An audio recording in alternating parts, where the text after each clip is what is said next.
Sophia Cruz with the Idaho News 6 forecast.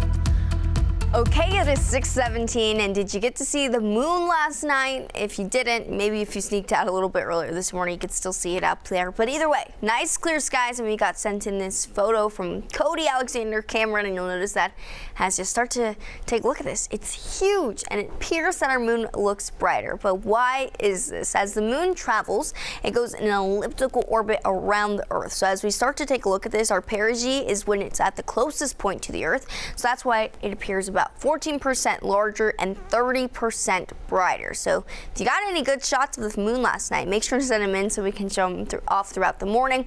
The opposite is an apogee, so that's when it's furthest from us, and it looks a little bit smaller. And in comparison, you can't really tell the difference when it's not side by side, but if you did see it last night, send in those photos.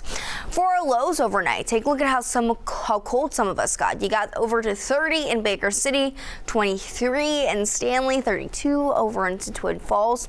As you start to get ready for your morning ahead right now, we're sitting in those mid-40s across downtown, 39 over into Ontario. Baker City sits at about 36. This afternoon, not too much change from yesterday. You've got those lower 70s on the board. But as we start to move through the afternoon, you'll notice that winds are going to increase. So get a little bit breezier into this afternoon ahead. By 3 o'clock, some spots are already getting near 20 miles per hour, but even breezier by 2 o'clock tomorrow. So we get almost near across all of our neighborhoods near that 25 mile per hour mark. So expect breezy conditions to develop late afternoon today and to follow us into tomorrow. The biggest reason we're seeing this right now, we have this warm up from this upper level ridge building in our atmosphere. As we move through the next couple days, this trough is slowly going to make its way down to the U.S. As it does, that's going to increase our pressure gradient at the surface, which is the driving force for wind. So that's why breezy conditions will pick up today and tomorrow. On top of that, take a look at what happens as we head into our weekend. This is going to bring in all of that rain and cooler weather as we start to develop more of a northwesterly flow, so all of that cool Arctic air making its way and dropping our temperatures back down.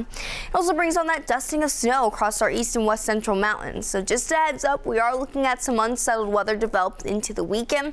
By the time we head into next week, we'll see a slight little warm up for a bit, but then behind that, another cooler weather maker comes through, and then that warm up comes in again. So we're kind of going up and down as we head through the month of October. Even this week is a good example of that. As you head into Thursday and Friday, notice temperatures 79 into Thursday, 76 by Friday. Going to be a little bit warmer. So if we do see an 80, looks like that'll be coming for our Thursday, and then temperatures fall dramatically into the weekend. Either way, your forecast still looks good. There's plenty of sunshine on the week ahead, just a little bit warmer by Thursday. Temperatures over the weekend start to cool to those 50s, and we see those slight chances of shower moving down to about 30%. So it looks pretty slight. Even into next week, temperatures are going to start with the 50s, and then we see those 70s return by Tuesday.